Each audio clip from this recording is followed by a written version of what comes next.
బాపట్ల జిల్లాలో స్వచ్ఛత వైపు ఒక అడుగు వేద్దామని కర్లపాలెం ఎంపీడీఓ అద్దూరి శ్రీనివాసరావు అన్నారు. 3వ శనివారం పరిసర పరిశుభ్రత, ప్లాస్టిక్ నిషేధం వంటి వాటిపై మండల స్థాయిలో కర్లపాలెం ఉన్నత పాఠశాల నుండి విద్యార్థుల చేత ర్యాలీతో కార్యక్రమాన్ని నిర్వహించారు. కార్యక్రమంలో పాల్గొన్న తహసీల్దార్ షాకీర్ పాషా మాట్లాడుతూ ప్లాస్టిక్ వాడకం మానవాళికి ముప్పు అన్నారు. అనంతరం ఇద్దరు స్వచ్ఛాంధ్ర వైపు అడుగులు వేద్దామని ప్రతిజ్ఞ చేశారు. కార్యక్రమంలో పంచాయతీ కార్యదర్శి Sunitha, EO PRD Srinivasarao, Ainampudi HM Vijayasri, G Srinivasarao, ఉపాధ్యాయులు ఈనకొల్లు శ్రీనివాసరావు, ఫ్రాన్సిస్, సంతోష్, జ్యోతి తదితరులు పాల్గొన్నారు.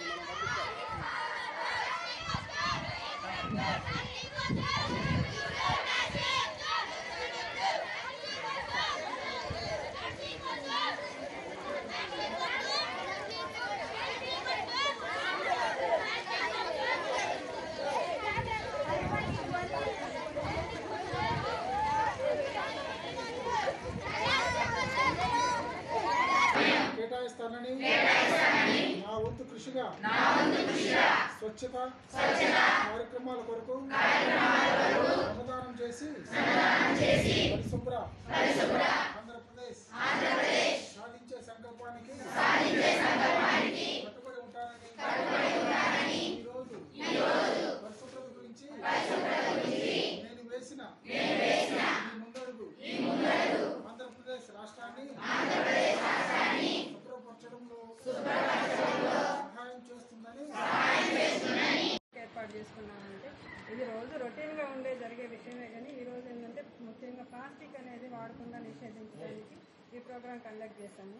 మనం ప్రతిరోజు ఏం చేయాలంటే మన ఇంట్లో ఉన్న రోజు వంట చేసుకునే దగ్గర నుంచి కూరగాయలు వేస్ట్ వస్తుంది కదా, ఆ కూరగాయల వేస్ట్ ఒక దానిలో వేయాలి. మనం ఏదన్నా ప్లాస్టిక్ వాడుతుంటే మనం నూనె ప్యాకెట్లు కానీ పాల ప్యాకెట్లు కానీ వేస్తే సపరేట్ చేసేసుకోవాలని ఇట్లా చేసేసి మా గ్రీన్ అంబాసిడర్ ప్రతిరోజు ఇంటికి వస్తున్నారు కాబట్టి వాళ్ళకి వేరువేరుగా తెచ్చిచ్చేసేస్తే అవన్నీ మేము ఇక్కడికి వచ్చి శుభ్రం చేసేస్తాం. ఇప్పుడు ఈ ప్లాస్టిక్ అంతా మీ దగ్గర నుంచి కలెక్ట్ చేసుకున్నది మేము మొత్తం మీ ఇళ్ళ దగ్గర నుంచి తీసుకొచ్చిన ప్లాస్టిక్ ఇక్కడ సెగ్రిగేషన్ చేసేస్తాం. సెగ్రిగేషన్ చేసేసి ప్లాస్టిక్ ఏమో వేరే డిస్పోజ్ అమ్మేసేస్తాము. పొడి చెత్త అనేది ఆ రకంగా చేసి తడి చెత్త ఏం చేస్తామంటే ఇప్పుడు మీరు అక్కడ చూస్తే కూరగాయల చెట్లు అవన్నీ వేసాం మనం నాడప్పులు, అవన్నీ ఎరువుగా చేసేసి ఆ మొక్కలు ఆర్గానిక్ అంటే ఎరువులు పురుగు మందులు లేని ఆహార పదార్థాలని కూరగాయలు కానీ పండ్లు కానీ మేము ఇక్కడ పండిస్తాము. మీ అందరూ కూడా ఇదంతా చూసి అవగాహన చేసి మీ ఇంటి దగ్గర కూడా ఒక మొక్క నాటేసి మీ ఇంట్లో వచ్చే కూరగాయల చెత్తనంతా రోజు ఆ చెత్త ఆ మొక్క మొదల్లో వేసినట్టయితే అది బలంగా బాగా వేపుగా వచ్చి మంచి ఆరోగ్యవంతమైన సలహాలు ఇస్తాయి. కాబట్టి ఇక్కడ స్వర్ణాంధ్ర స్వచ్ఛాంధ్ర కార్యక్రమంలో భాగంగా ఈ యొక్క 3వ శనివారము plastic no use plastic bags, plastic యొక్క దుష్పరిణామాలు మరి ఇప్పుడు మన సెక్రటరీ గారి ద్వారా మనం విని ఉన్నాం. మరి పాఠశాల విద్యార్థులుగా మీరు మేడం గారు చెప్పినట్లుగా వంటగదిలో అమ్మకు సహాయం చేస్తూ వచ్చినటువంటి ప్లాస్టిక్ వ్యర్థాలను, అలానే మన పాఠశాలలో ప్లాస్టిక్ సంచులు లేకపోతే ప్లాస్టిక్ గ్లాసులు ముఖ్యంగా వాడుతూ ఉన్నాం. వాటిని వాడకుండా మరి ప్రజలందరికీ అవగాహన కల్పిస్తారని ముఖ్యంగా మీ తల్లిదండ్రులకు చెప్పి ఆ విధంగా మరి మన గ్రామానికి మరియు మన మండలానికి కూడా మంచి పేరు తీసుకొచ్చి ముందుకేద్దాం, స్వచ్ఛాంధ్ర స్వర్ణాంధ్రాన్ని సాధిద్దాం అన్న ప్రభుత్వ సంకల్పంతో మనందరం ముందుకొచ్చాం. మరి కార్యక్రమానికి మండల స్థాయిలో నిషేధించాలి. మొక్కలు మనకి ఆయుష్ని పెంచుతాయి. మొక్కలు మనుగడ మానవ మనుగడ మొక్కలు ఎంతో ఉపయోగకరం. అలానే మొక్కలు నాటుదాం, ప్లాస్టిక్ ని నిషేధిద్దాం. విద్యార్థుల దశ నుంచే ఆ ఉద్దేశంతోనే మీ అందరికీ అవగాహన కల్పించాలని మరి ఈ రోజు ఈ కార్యక్రమాన్ని ఏర్పాటు చేశారు. స్వర్ణాంధ్ర స్వచ్ఛాంధ్ర కార్యక్రమం వచ్చిన విద్యార్థులందరికీ, అదొకటి కొలీగ్స్ ఎంపీడీఓ గారికి, హెడ్ మాస్టర్ గారికి అందరికీ ఎందుకు జరుపుకుంటున్నాం, అందులోనూ మన విద్యార్థులు ఎందుకు భాగస్వామ్యం చేశాము అంటే మన దైనందిన జీవితంలో ప్లాస్టిక్ అనేది ఎంత రుగ్మతగా మారిపోయిందంటే ప్రతిదానికి మనం ప్లాస్టిక్ మీద డిపెండ్ అయిపోతున్నాం. పూర్వకాలంలో ప్లాస్టిక్ లేదండి, మా బాల్యంలో అయితే ప్లాస్టిక్ లేదు. మీ బాల్యంలో అయితే మీరు ప్లాస్టిక్ లోనే బతుకుతున్నారు, ప్లాస్టిక్ లో పైకి వస్తున్నారు. కాబట్టి ఇక నుంచి ప్లాస్టిక్ ని మానేయాలి, మన ప్లాస్టిక్ మానేయడానికి మనం ఒక ముందడుగు వేయాలి అనే ఉద్దేశంతో ఈ కార్యక్రమం ఈరోజు చేస్తున్నాం.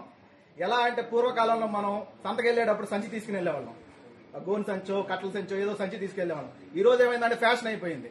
పిల్లలైనా పెద్దలైనా మన కిరాణా షాప్కో లేకపోతే రైతు బజార్కో లేకపోతే వేరే మార్కెట్కి వెళ్తాం, కవర్ లేదా అని అడుగుతాం, మన సంచి తీసుకెళ్దాం. వాళ్ళు అడుగుతాం మనం కవర్లు వేసి వేయాలంటాం, నువ్వు కవర్లు కూడా వేసి ఇవ్వవా అంటాం. వాళ్ళతో మనం బార్గెనింగ్ చేస్తాం, వాళ్ళతో గొడవ పడతాం కవర్ ఇవ్వకపోతే. ఆ పద్ధతి మానేయండి. ఇక నుంచి మన సంచి మనం తీసుకెళ్దాం. రీయూజబుల్ సంచి ఏదన్నా, రీయూజబుల్ ప్లాస్టిక్ ఉన్నా, వన్ టైం యూజ్ చేసే ప్లాస్టిక్ కంప్లీట్ గా నిషేధిస్తున్నాం. నిషేధిద్దామనే కార్యక్రమం మీద ఈరోజు ఇక్కడికి మనందరం సమావేశమైంది. రాష్ట్ర ప్రభుత్వం ప్రతిష్టాత్మకంగా అనేక కార్యక్రమాలు చేపడుతుంది.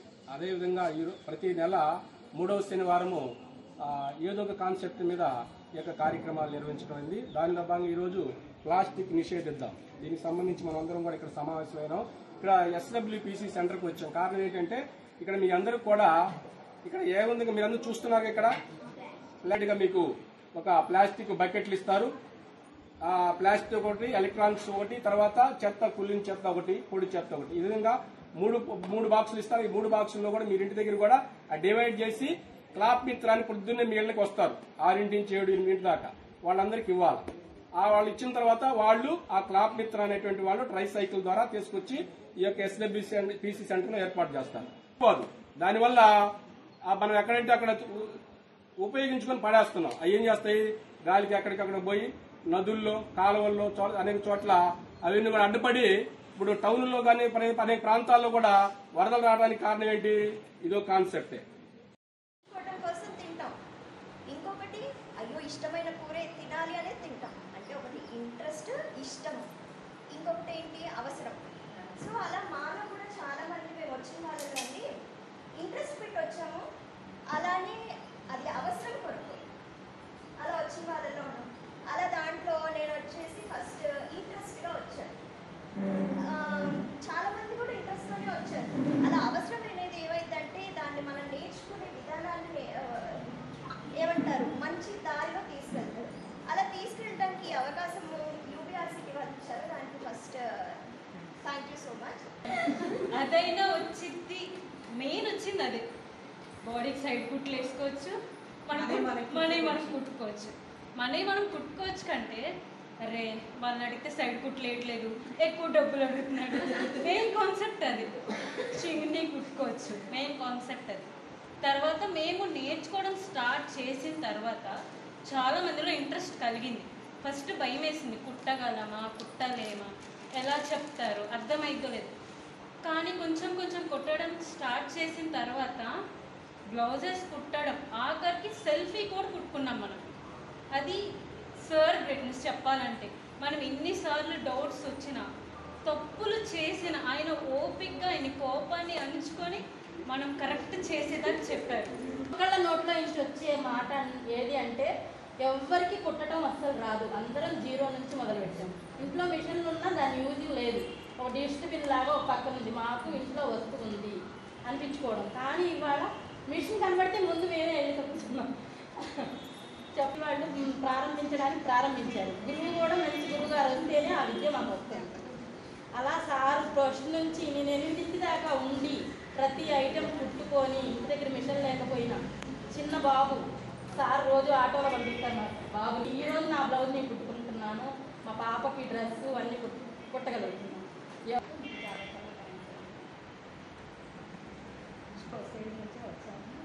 సో ఫ్యామిలీలో చాలా సమస్యలు వచ్చాము. నిజంగా మేము 0 నాలెడ్జ్తోనే వచ్చాము. మెయిన్ నేను ఒకటి థ్యాంక్స్ చెప్పాలనుకుంటున్నాను సాంబే సార్ గారికి. సారే నేను ఫస్ట్ డే చూసిన దగ్గర నుంచి నాకు కొంచెం అవగాహన. సారే మా అన్నతో మాట్లాడి మనకి ఇక్కడ వరకు తీసుకొచ్చి మనకి ఇదంతా ఇచ్చి, మిషన్ లేని వాళ్ళకి మిషన్లు తెప్పించారు. సార్ తెప్పించడం వల్ల నేను ఒకటి తీసుకొని కుట్టగలుగుతున్నానంటే అది సార్ గ్రేట్ కూడా.